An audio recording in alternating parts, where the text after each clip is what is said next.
சொக்கனுக்கு பக்கத்திலே சோடி என்று வந்தவளே நூல் போடவையில் ஒளிஞ்சுக்கிட்டு நினைச்ச தாளம் போடணுமே.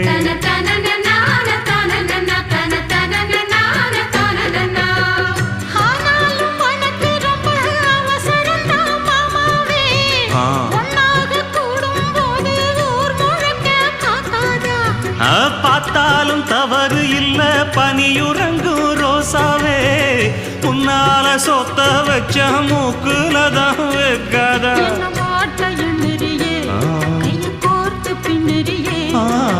பாட்ட பாடி பல விதமாக சேட்ட பண்ணுறியே.